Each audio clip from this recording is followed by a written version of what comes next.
आज हम लोग क्लास 12 के बहुत ही इंपॉर्टेंट टॉपिक के बारे में डिस्कस करेंगे, जो होता है वैद्युत द्विध्रुव के कारण किसी भी बिंदु पर विद्युत क्षेत्र की तीव्रता के लिए व्यंजक। हम लोग इसको दो स्थिति में देखते हैं। पहली स्थिति होती है कि अक्षीय स्थिति और दूसरा होता है निरक्षीय स्थिति। सबसे पहले समझते हैं कि अक्षीय स्थिति क्या होता है। यदि कोई भी बिंदु मुख्य अक्ष पर स्थित हो, कोई भी बिंदु अगर मुख्य अक्ष पर स्थित हो, जैसे कि ये एक्स अक्ष है, तो एक्स अक्ष पर अगर कोई बिंदु स्थित होगा तो हम उसको कहेंगे अक्षीय स्थिति। यदि एक्स अक्ष के विपरीत यदि वाई अक्ष पर स्थित हो, वाई अक्ष पर स्थित, जैसे हम लोग एक्स अक्ष लेते हैं, इस पर बिंदु अगर स्थित होगा तो अक्षीय स्थिति कहेंगे, और इसके विपरीत अगर कहीं दूसरे अक्ष पर स्थित होगा तो उसको हम लोग निरक्षीय स्थिति कहेंगे। मुख्य अक्ष से दूसरी किसी अक्ष पर यदि बिंदु होता है तो हम उसको निरक्षीय स्थिति कहते हैं। अब हम लोग देखते हैं कि अक्षीय स्थिति के लिए डायग्राम क्या बना सकते हैं। चूंकि हमारे पास लिखा हुआ कि वैद्युत द्विध्रुव, तो वैद्युत द्विध्रुव बनाते हैं जिसमें -q1 और +q मिल करके क्या बना रहे हैं, वैद्युत द्विध्रुव बना रहे हैं। एक्चुअल में इन दोनों के बीच का जो दूरी होगा, वैद्युत द्विध्रुव के बीच की दूरी कोई भी डिस्टेंस अपन ले सकते हैं, लेकिन 2l लेने का कारण ये होता है जब हम इसका व्यंजक बनाएंगे तो हमको इसको डिवाइड करना होता है। तब 2l, अगर हम 2l लेते हैं, 2l कंसीडर करते हैं, अगर इसको डिवाइड करना होगा तो हमारे पास अनुसार l आता है। अगर हम लोग l लेते हैं तो इसको डिवाइड करते समय l/2 आता है, जिससे कि हमारा व्यंजक थोड़ा कॉम्प्लिकेटेड बनता है। इसीलिए इसको डिस्टेंस को अपन लोग 2l लेंगे। धीरे धीरे डिस्कस करेंगे कि इसमें क्या क्या चीजें हैं।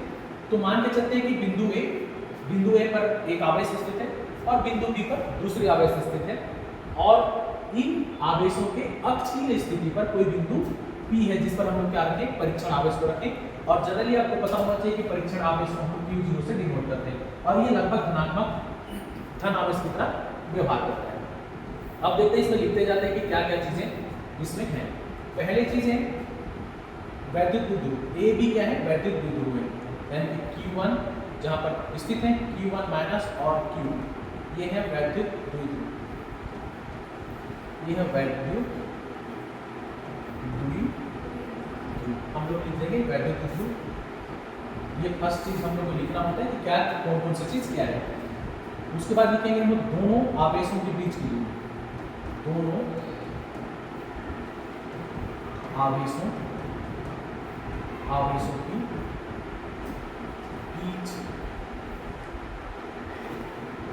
बीच की दूरी, दोनों आवेशों के बीच की दूरी, दोनों आवेशों के बीच की दूरी, या फिर लिख सकते हैं दोनों आवेशों की दूरी। कितना लेंगे इसको, 2l हम लोग कंसीडर करते हैं। अब देखते हैं वैद्युत द्विध्रुव से वैद्युत द्विध्रुव से परीक्षण आवेश की दूरी,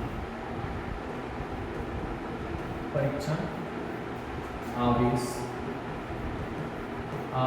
की दूरी। यदि हम परीक्षण आवेश की दूरी देखें तो हम लोग ने कंसीडर किया है x, परीक्षण आवेश की दूरी कंसीडर किया है x। देखो परीक्षण आवेश की दूरी तो यहाँ से यहाँ भी है, परीक्षण आवेश की दूरी यहाँ से लेकर के यहाँ भी है, लेकिन हम लोगों ने कहा कि वैद्युत द्विध्रुव से परीक्षण आवेश, तो वैद्युत द्विध्रुव कोई एक आवेश मिलकर के वैद्युत द्विध्रुव नहीं बना रहा है, दोनों आवेश मिल करके बना रहे हैं। अगर एक आवेश यहाँ है, एक आवेश यहाँ है, तो इनकी जो दूरी होगी, हम वैद्युत द्विध्रुव से किसकी दूरी ले रहे हैं, परीक्षण आवेश की दूरी ले रहे हैं। तो अगर हम Q प्लस से अगर दूरी लेते हैं तो इसका मतलब क्या होगा, Q प्लस से बिंदु P की दूरी होगा, ना कि वैद्युत द्विध्रुव से उसकी दूरी होगा। तो वैद्युत द्विध्रुव से कैसे लेंगे, इन दोनों आवेशों के मध्य की दूरी को क्या लेंगे, वैद्युत द्विध्रुव का मध्य बिंदु लेंगे, और मध्य बिंदु से जो दूरी होगी परीक्षण आवेश की, उसी को हम लोग क्या बोलेंगे, वैद्युत द्विध्रुव से परीक्षण आवेश की दूरी, जिसको हमने क्या कंसीडर किया है, x कंसीडर किया हुआ है। अब देखते हैं इतनी चीजें तो जो हमने हमारे डायग्राम में जितना था सारी चीजों को हम डिस्कस करते हैं। इसको थोड़ा सा उदाहरण हटा देते हैं ताकि यहाँ पर समझने में आसान हो। थ्योरी में आपको बस इतना लिखना होता है, उसके बाद ज़्यादा कुछ लिखना नहीं। चलिए, जब इतना थ्योरी लिखने के बाद हम लोग देखें कि अब दो स्थिति बनेगा। देखो बिंदु B के कारण Q0 पर क्षेत्र की तीव्रता, और बिंदु A के कारण बिंदु P पर क्षेत्र की तीव्रता, जिसको हमने देखा है कि E1 जो है बिंदु B के कारण बिंदु P पर क्षेत्र की तीव्रता है, और E2 जो है बिंदु A के कारण बिंदु P पर विद्युत क्षेत्र की तीव्रता है। अब हमने देखा था कुछ चीज़ें हम लोग पहले से जानते हैं कि विद्युत क्षेत्र की तीव्रता क्या होता है, तो थोड़ा सा डिस्कस कर लेते हैं कि विद्युत क्षेत्र की तीव्रता, विद्युत क्षेत्र की तीव्रता। एक्चुअली विद्युत क्षेत्र की तीव्रता को इससे रिप्रेजेंट किया जाता है और इसको हम लोग लिखते हैं F/Q0। इसके पीछे का स्टोरी ये होता है कि विद्युत क्षेत्र की तीव्रता हम ऐसे कहते हैं कि किसी भी क्षेत्र के अंदर, यानी कि कोई भी विद्युत क्षेत्र होगा, किसी भी विद्युत क्षेत्र के अंदर किसी बिंदु पर कोई परीक्षण आवेश जितने बल का अनुभव करता है उसे हम उस बिंदु पर विद्युत क्षेत्र की तीव्रता कहते हैं। इसी को अगर गणितीय भाषा में लिखा जाए तो हम कह सकते हैं कि एकांक आवेश जितने बल का अनुभव करता है उसे उस बिंदु पर विद्युत क्षेत्र की तीव्रता कहते हैं। तो हम लिखेंगे कि E का बराबर क्या लिखेंगे, F/Q0 लिखेंगे। ठीक है, तो इसी चीज का हम लोग उपयोग करते हैं। देखते हैं अब दो बिंदु बन गए, तो पहले बिंदु B पर, बिंदु B के कारण, बिंदु B के कारण बिंदु P पर विद्युत क्षेत्र की तीव्रता, विद्युत क्षेत्र की तीव्रता जिसको हम लोगों ने डिनोट किया है E और 1 से, और इस पर एरो लगाएंगे क्योंकि ये जो क्षेत्र की तीव्रता होती है वो सदिश राशि होता है, इसलिए हम लोग E1 लिखते हैं। तो E1 का जो वैल्यू होगा जैसे हमने देखा था ये होता है F/, हो जाएगा Q0। ठीक है, इसको हम लोग दे देते हैं समीकरण नंबर 1, इसको बोलते हैं समीकरण नंबर 1। अब देखते हैं इसके लिए एक छोटा सा डायग्राम बनाते हैं, क्योंकि हमको इधर से लेना देना नहीं है, हम इसको छोटे छोटे पार्ट में बदलते हैं। एक पार्ट में इसका अध्ययन करेंगे, दूसरे पार्ट में इसके साथ अध्ययन करेंगे। तो मैं अगर डायग्राम बनाऊं तो ये कुछ ऐसा बनेगा, देखना यहाँ पर रहेगा हमारा Q प्लस आवेश और यहाँ पर है बिंदु B, और यहाँ से कुछ दूरी होगा उसको हम निकालेंगे, यहाँ पर होगा बिंदु P और जहाँ पर रखा हुआ है परीक्षण आवेश। ठीक है, अब देखते हैं इस पे हम लोग लगाते हैं F निकालने के लिए, यानी बल निकालने के लिए। बल का मान क्या होता है, दोनों आवेशों का गुणनफल।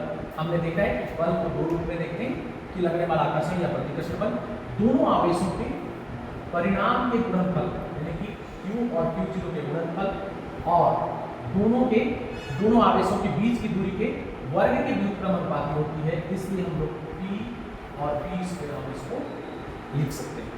अब डायग्राम से देखते हैं कि PB क्या हो सकता है। देखो P से लेकर के B का डिस्टेंस हमको पता नहीं, लेकिन ये पता है O से लेकर के B का डिस्टेंस पता है और O से लेकर के हमारे पास P का डिस्टेंस पता है, तो हम इसको निकाल सकते हैं। O से लेकर के P के डिस्टेंस में, O से लेकर के P के डिस्टेंस में अगर O से लेकर के B का डिस्टेंस माइनस कर दिया जाए, O से लेकर के B का डिस्टेंस माइनस कर दिया जाए, तो ये संभव का आपको बनेगा B से लेकर के P का डिस्टेंस आपको निकल जाएगा। इसको अगर लिखें तो हम लोग लिख सकते हैं O to P, इसका मतलब X, और O से लेकर के B, इसका मतलब हो जाएगा L। XL इक्वल टू हम लोग लिख सकते हैं B और P। अगर हम स्क्वायर चाहिए तो दोनों पक्षों में हम कर देंगे स्क्वायर, इसका मतलब हो जाएगा B और P स्क्वायर। जब भी हमको BP चाहिए होगा, BP का स्क्वायर चाहिए होगा, हम लोग वहाँ पर X माइनस L स्क्वायर लिख सकते हैं। इसको कहीं पर नोट डाउन कर लेते हैं ताकि हमको समझने में आसानी होगा। BP square equal to X minus L का होल स्क्वायर, इस चीज़ को रखेंगे और बाकी चीज़ को समझना। चलिए, अब हमको इतना पता चल गया, ये डिस्टेंस हम उसको चेंज कर सकते हैं। देखो जैसे ही अनुप्रमानुपाती का साइन है उसको हटाएंगे तो एक लग जाएगा कांस्टेंट, तो कांस्टेंट हम लोग यूज करते हैं F 4 पाई एप्सिलॉन, और ये हो जाएगा Q0 और B का स्क्वायर। ठीक है, ये हो जाएगा बल के जगह हम ये लिख सकते हैं। अब देखो समीकरण नंबर 1 में हम लोग क्या लिखेंगे, जो हमने बल निकाला है उसको लिखेंगे। यहाँ पर डायग्राम में बना देता हूँ, इसको छोटा करके, अगर देखना चाहे तो यहीं से देख सकते हैं। हम लोग यहाँ से लेकर के यहाँ तक का डिस्कस कर रहे हैं, जिसमें से यहाँ से यहाँ का जो डिस्टेंस है वो हमको निकल गया है, तो हम उसको बता देते हैं कि कितना हमका वैल्यू आएगा। तो हम लोग निकाल लेते हैं यहाँ से लेकर के यहाँ का डिस्टेंस जो कि हमने निकाला हुआ है। ये जो डिस्टेंस होगा कुछ ऐसा होगा, x माइनस एल के इक्वल होगा, ठीक है, x माइनस एल के इक्वल होगा। जब स्क्वायर करना होगा तो स्क्वायर कर देंगे, अब इसकी जरूरत नहीं है, इसको बता देते हैं। अब समीकरण नंबर 1 से, समीकरण नंबर 1 में अगर हम f का मान रखते हैं, ये वाला वैल्यू, समीकरण नंबर 1 में हम लोग ये वाला वैल्यू रखते हैं, तो समीकरण नंबर 1 कैसे लिखेगा, थोड़ा सा जो हमारा समीकरण नंबर 1 है, यानी कि E1 में लिखेगा आपका 1/4 पाई एप्सिलॉन Q, ये वाला Q प्लस लिखने की जरूरत इसलिए थी क्योंकि हम लोग परिणाम लेते हैं, और इधर हो जाएगा आपका Q0, और यहाँ पर हो जाएगा आपका इन दोनों के बीच का डिस्टेंस, तो डिस्टेंस हो गया आपका dp का स्क्वायर, और डिनोमिनेटर में ऑलरेडी आपके पास लिखा हुआ है Q0 या Q0 या Q0। अब आसानी से आप देख सकते हैं कि Q0 और Q0 हमारा कैंसिल हो सकता है, तो इस तरीके से हम लोग लिख सकते हैं V1 = 1/4 पाई एप्सिलॉन, और इस तरफ हम लिख सकते हैं Q, और डिनोमिनेटर में लिख सकते हैं Vp का स्क्वायर, और Vp का वैल्यू हमको मालूम है x माइनस एल होता है, तो यहाँ पर हम लोग लिख सकते हैं 1/4 पाई एप्सिलॉन, यहाँ पर हम लिख सकते हैं Q, और ये वाला वैल्यू रख सकते हैं x माइनस एल का होल स्क्वायर, और ये हो गया आपका E1 का वैल्यू। हम इसको इक्वेशन नंबर 2 कह सकते हैं, इसको हम इक्वेशन नंबर 2 कह सकते हैं। इसको हम लोग इधर किसका करते हैं ताकि हम उधर का एक्सप्लेनेशन करेंगे किसके साथ, बिंदु A के साथ। ये बिंदु B के लिए कंप्लीट हो गया, बिंदु B के कारण बिंदु B पर विद्युत क्षेत्र की तीव्रता कितनी होगी।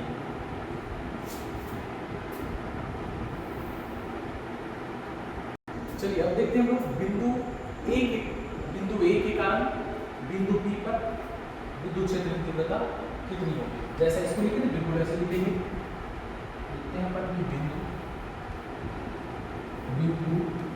A के कारण बिंदु B पर विद्युत क्षेत्र की तीव्रता, जैसे आपको मालूम होता है कि विद्युत क्षेत्र की तीव्रता को हम लोग रिप्रेजेंट कर रहे हैं E2 से, यानी कि A के कारण लगने वाला विद्युत क्षेत्र की तीव्रता।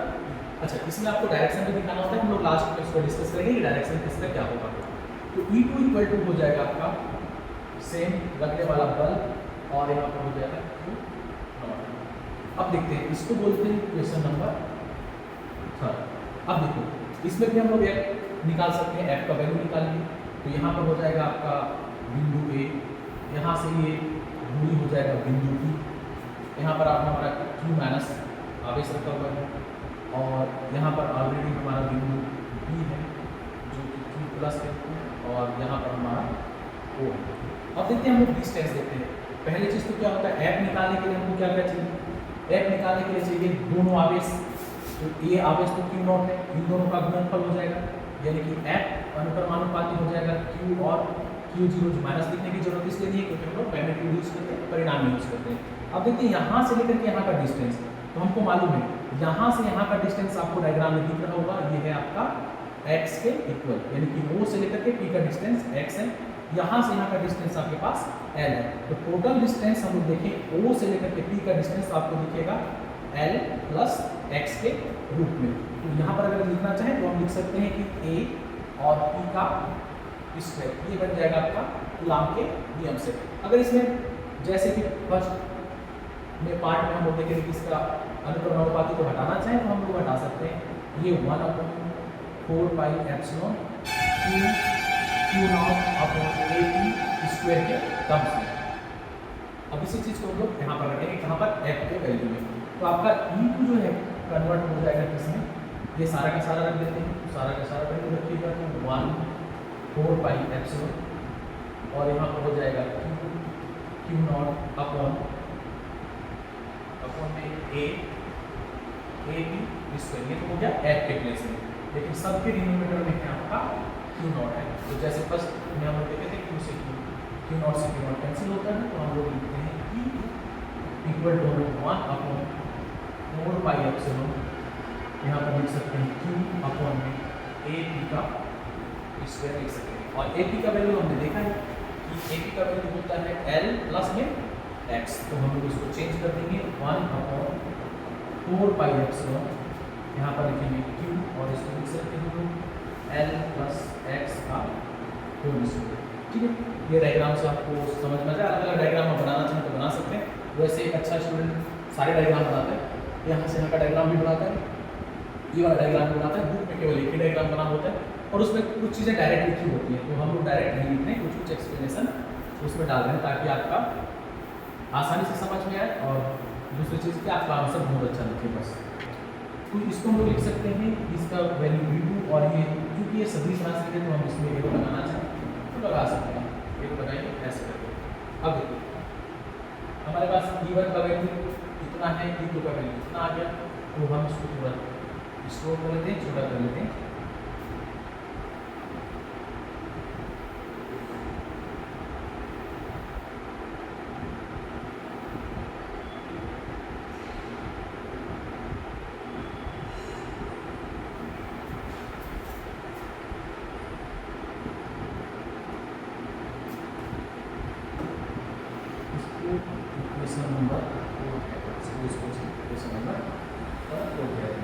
अब देखते हैं लास्ट में हमको निकालना होगा, चूंकि हमको निकालना है वैद्युत द्विध्रुव के कारण, दोनों ध्रुवों के कारण लगने वाला वैद्युत क्षेत्र की तीव्रता निकालना है। तो दोनों ध्रुव के कारण निकालना है तो हमको क्या निकालना पड़ेगा, परिणामी तीव्रता। तो परिणामी तीव्रता, ये भी हम लोग देखें परिणामी तीव्रता, तो आप बहुत आसानी से देख सकते हैं कि दोनों का डायरेक्शन क्या है। तो एक का डायरेक्शन है एक्स अक्ष के अनुदिश, एक का डायरेक्शन है एक्स अक्ष के विपरीत। तो जो विपरीत होता है उसको माइनस में लिखा जाता है और जो अनुदिश होता है उसको लिखा जाता है प्लस में। तो ऐसे कॉन्सेप्ट से भी आप देख सकते हैं E इक्वल टू आप देख सकते हैं कौन प्लस होगा, E1 होगा धनात्मक डायरेक्शन में और E2 हो जाएगा ऋणात्मक में, तो हम लोग इसको E2 लिख सकते हैं कि हो गया परिणामी तीव्रता। अब देखो जो वैल्यू है E1 का वैल्यू रख देंगे और हम लोग E2 का वैल्यू रख देंगे, कहाँ से, समीकरण नंबर 2 से और समीकरण नंबर 4 से। तो हम लोग तर्क देखते हुए चलेंगे, समीकरण नंबर 2 एवं समीकरण 4 से, तो हमारा कैपिटल E बड़का वाला E हो जाएगा, E1 सबसे पहले लिखाएगा फिर लिखाएगा E2, तो हम लोग लिख सकते हैं 1 अपॉन में 4 पाई एप्सिलॉन, उसके बाद लिख सकते हैं Q अपॉन में x minus L whole square minus E2 का वैल्यू 1 अपॉन में 4 पाई एप्सिलॉन, ये हो जाएगा Q और ये हो जाएगा x प्लस L का होल स्क्वायर, ये आपका वैल्यू आएगा E का। बस इसको थोड़ा सिंप्लीफाई करते हैं, जो कॉमन निकालता है कॉमन कर देते हैं, जो कॉमन नहीं निकलेगा उसको वहीं ऑपरेट करेंगे। तो कॉमन निकलेगा Q कॉमन निकल सकता है और ये आपका जो 1 अपॉन 4 पाई एप्सिलॉन कॉमन निकल सकता है, तो कॉमन निकाल दीजिए। 4 पाई एप्सिलॉन में इसको मल्टीप्लाई कर दे रहा हूँ तो ये हो जाएगा Q। अब ब्रैकेट के अंदर जो बचेगा, यहाँ बचेगा 1 और यहाँ बचेगा आपका x माइनस L का स्क्वायर और यहाँ पर बच गया minus 1 upon x plus L का होल स्क्वायर और इसको कर देते हैं ब्रैकेट। अब ये कुछ 9-10 का कैलकुलेशन जैसा होगा, इसका मल्टीप्लाई इससे, इसका मल्टीप्लाई इससे कर सकते हैं। तो E का जो वैल्यू होगा Q 4 पाई एप्सिलॉन, इसका मल्टीप्लाई इससे करेंगे तो ये हो जाएगा x प्लस L का स्क्वायर और यहाँ माइनस x माइनस L का होल स्क्वायर अपॉन में इन दोनों का मल्टीप्लाई होता है x माइनस L का स्क्वायर और यहाँ होता है x प्लस L का स्क्वायर, इसको करते हैं ब्रैकेट। यहाँ कुछ चीज़ें हम लोग समझते हैं, जैसे आपको पता होगा a प्लस b का स्क्वायर हम लोग लिख सकते हैं a square plus b square plus a, और ए माइनस बी का स्क्वायर हम लिख सकते हैं A square plus B square minus 2ab। और अगर हमारे पास ए माइनस बी और ए प्लस बी होता है तो हम इसको लिखते हैं A square minus B square. बस ये तीनों फॉर्मूले हमको थोड़ा थोड़ा रिवाइज करना है। यहाँ पर लग जाएगा फर्स्ट वाला और यहाँ लगाएंगे अपन सेकेंड वाला और नीचे हम लोग थर्ड वाला लगा सकते हैं। देखो थोड़ा सा कुछ चेंज करेंगे तब ये वाला फॉर्मूले हमारे बनेंगे। तो चलते हैं इसके लगाते हैं। इसमें भी स्क्वायर है, इसमें भी स्क्वायर है, तो दोनों में स्क्वायर है ऐसा हम लोग कह सकते हैं। कुछ ज़्यादा तकलीफ वाला बात नहीं, इसमें आसानी से बना सकते हैं इसको। और ये इसको बना लिए तो हमने बना लिया x square plus L square और प्लस में 2x और l। यहाँ माइनस तो माइनस है तो सबको हम लोग कर देंगे छोटा सा ब्रैकेट में रख देंगे ताकि माइनस प्लस में हमारे से गलती न हो। ये होता है एक्स स्क्वायर और प्लस में एल स्क्वायर और माइनस 2x और l और यहाँ पर ब्रैकेट और ये पूरा बराबर ब्रैकेट। डिनोमिनेटर को कैसे करते हैं? देखो डिनोमिनेटर को हम लोग लिख सकते हैं x माइनस एल और यहाँ पर लिख सकते हैं x प्लस एल और यहाँ पर हम लोग सेमी ब्रैकेट कर देते हैं और इसके ऊपर में स्क्वायर कर देते हैं। चलिए अब इसके बाद सॉल्व कर लेते हैं। जैसा इसको थोड़ा सॉल्व कर लेते हैं। जो कैंसिल होगा कैंसिल करेंगे और जो कैंसिल नहीं होगा उसको रहने देंगे। यहाँ पर अपन लिखते हैं कि e equal to 4 pi epsilon और यहाँ पर अपन बना सकते हैं जैसे कि इसको लिख लिया x square plus L square plus 2xl और यहाँ पर लिख लिया माइनस एक्स स्क्वायर और ये हो जाएगा आपका माइनस एल स्क्वायर क्योंकि माइनस का मल्टीप्लाई होगा तो ये माइनस हो गया, इससे माइनस और ये वाला बन जाएगा आपका प्लस 2x और एल और इसको ब्रैकेट कर देते हैं। और डिनोमिनेटर में देखो ये दोनों ये एक्स के दोनों पार्ट हो जाएंगे इसके a माइनस बी और a प्लस बी जिसको हम लिख सकते हैं A square minus B square लिख सकते हैं। तो इतना को हम लिख रहे हैं कैसा x का स्क्वायर माइनस एल का स्क्वायर और पूरे के ब्रैकेट में स्क्वायर जो कि आपका ये वाला स्क्वायर यहाँ दिखाया और इन को सॉल्व किया तो इतना लिख रहे हैं। देखो तो कैंसिल हो रहा है, कैंसिल करिए एक्स स्क्वायर के साथ एल स्क्वायर के साथ बचने वाला हो गया ये दोनों का हो जाएगा एडिशन दोनों को जोड़ देंगे तो ई का वैल्यू हो जाएगा 4 पाई एप्सिलॉन। अब ब्रैकेट के अंदर जो बचा 2 और ये 2 हो जाएगा 4xl अपॉन में x की पावर 2 ये हो जाएगा आपका x की पावर 2 माइनस l की पावर 2 और सबके पावर में हो जाएगा 2। हम लोग यहाँ पर एक कंडीशन लगा इसको कोई इक्वेशन देते हैं। इक्वेशन नंबर इसको 4 करके तो इक्वेशन नंबर आप 5 कह सकते हैं। यहाँ कंडीशन ये लगाएंगे देखो वैद्युत द्विध्रुव होता है एक्चुअली वैद्युत द्विध्रुव जो डायग्राम में दिख रहा है इतना बड़ा वैद्युत द्विध्रुव नहीं होता। वैद्युत द्विध्रुव एकदम छोटा सा होता है जो दोनों आवेशों के मध्य की दूरी जो है ना बहुत ही कम होती है। दोनों आवेशों के मध्य की दूरी बहुत कम होती है। तो अगर आप वैद्युत द्विध्रुव में देखें तो दोनों आवेशों के बीच की दूरी कितना है ये जो आप ले रहे हो 2l। अगर 2l बहुत छोटा है तो आप बता सकते हो कि l तो और भी छोटा होगा और ये l ना बहुत ज़्यादा क्या हो जाएगा छोटा हो जाएगा। किससे? यदि परीक्षण आवेश की दूरी वैद्युत द्विध्रुव से परीक्षण आवेश की दूरी के यानी कि हम लोग ये कंडीशन लिख सकते हैं कि L बहुत ही छोटा हो। तो हम लोग कैलकुलेशन में क्या कर सकते हैं हम लोग कैलकुलेशन में अगर हम चाहें तो कैलकुलेशन में हम लोग उसको हटा सकते हैं। तो कैलकुलेशन से अगर हम हटाएंगे तो इसका वैल्यू हट जाएगा आपका एल स्क्वायर का वैल्यू यहाँ से हट जाएगा। तो यही जो ई है वो आपको दिखेगा ई इक्वल टू दिखेगा क्यू अपॉन 4 पाई एप्सिलॉन और ब्रैकेट में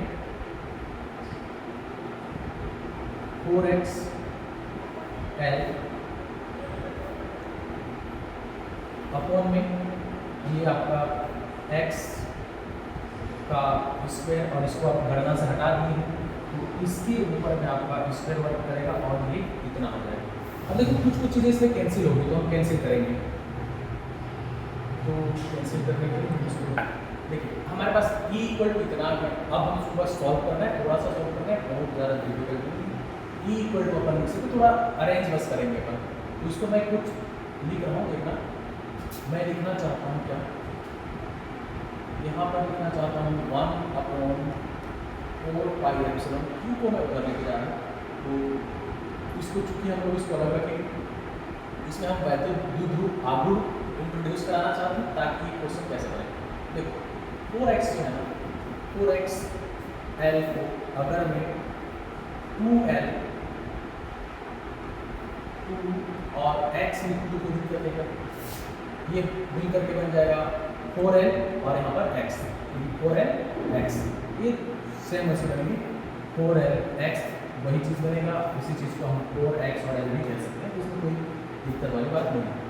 ऐसे करने से कुछ चीज़ें बनेंगी। देखो तो मैं इसको लिख देता हूँ 2 मल्टीप्लाई में 2L और यहाँ पर लिख दिया Q, ये वाला Q को यहाँ लिख दिया, और एक तो डिस्टेंस हमारा x ऐसे लिख देते हैं, जो डिस्टेंस x था और अपॉन में बस इसे कहीं 4 को 2 मल्टीप्लाई 2 कर दिया, L को इसके पास ले आया, Q को यहाँ ले गया और बचने वाला x को यहाँ लिख दिया। अब देखो ये x की पावर हो जाएगा 4, तो कहीं पर x की पावर, ये x इसके पावर को कैंसिल करके क्या बना लेगा 3 बन जाएगा। तो ये कैलकुलेशन में 1/4 और ये बन गया आपका 2, और इसको थोड़ा सा अरेंज कर देते हैं 2Q मल्टीप्लाई में 2L कर देते हैं, अपॉन में लिख देते हैं x की पावर 3। अब देखो कुछ चीज़ें आपको दिख रही होगी, Q माइनस 2L ये कुछ होता है, जैसे हमें पिछले 11th में भी हमने पढ़ा है कि वैद्युत द्विध्रुव आघूर्ण क्या होता है। वैद्युत द्विध्रुव आघूर्ण को हम लोग रिप्रेजेंट करते हैं P से, और वो होता है दोनों आवेश में से, मान के चलिए हमारे पास वैद्युत द्विध्रुव था, एक वैद्युत द्विध्रुव ये था Q था और ये Q प्लस था, Q माइनस था, इन दोनों के बीच की दूरी थी 2L। तो वैद्युत द्विध्रुव का परिभाषा कहता है कि वैद्युत द्विध्रुव दोनों आवेशों में कोई एक आवेश और दोनों आवेशों के बीच की दूरी का गुणनफल वैद्युत द्विध्रुव कहलाता है। तो उस वाले परिभाषा से हम लोग लिख सकते हैं वैद्युत द्विध्रुव P बराबर Q माइनस 2L। इसके प्लेस में हम लिखेंगे P लिखेंगे, तो हमारा E जो चेंज हो जाएगा वो होगा 1/4 और ये हो जाएगा 2, और इसके जगह में हम लिख सकते हैं P और इधर लिख सकते हैं x की पावर। किन्हीं बुक में अलग अलग डिनोट किया गया है, जैसे हम लोगों ने x लिया है वहाँ पर डिस्टेंस a ले सकता है, जहाँ पर हम लोगों ने l लिया है वहाँ पर डिस्टेंस वो x ले सकता है। बाकी आपका ये होता है वैद्युत द्विध्रुव के कारण किसी भी बिंदु पर विद्युत क्षेत्र की तीव्रता के लिए व्यंजक